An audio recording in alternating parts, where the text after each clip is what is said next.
যারা হাসিনার গুলির সামনে দাঁড়াতে আমরা ভয় পাই নাই। অতএব কারো ভাঙ্গা ডিমে আমাদের কিছু যায় আসে না।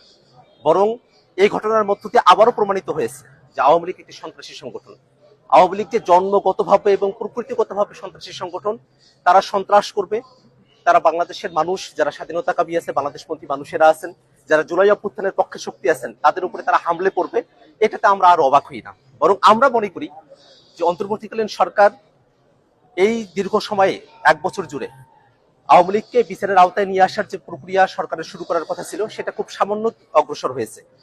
আওয়ামী লীগের যেসব সন্ত্রাসীরা বাংলাদেশ থেকে পালিয়ে এসেছে, তারা বিদেশের বিভিন্ন জায়গায় তারা এখনো সন্ত্রাসের শখ করছে।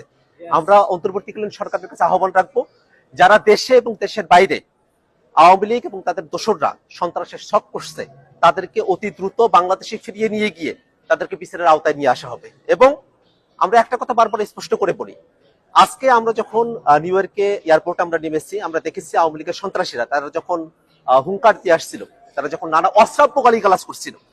আপনারা জানেন যে আমাদের যুগ্ম সদস্য সচিব তাসিম জারা আপু, তিনি আমাদের সঙ্গে এসেছেন। তাকে উদ্দেশ্য করে নানা ধরনের অশ্রাব্য গালিগালাজ করা হয়েছে, আমাদের উদ্দেশ্য করে অশ্রাব্য গালিগালাজ করা হয়েছে। আমরা মনে করি এটাই আওয়ামী লীগের চরিত্র। আওয়ামী লীগ আজকের এই ঘটনার মধ্যে দিয়ে আবারও তাদের যে সন্ত্রাসের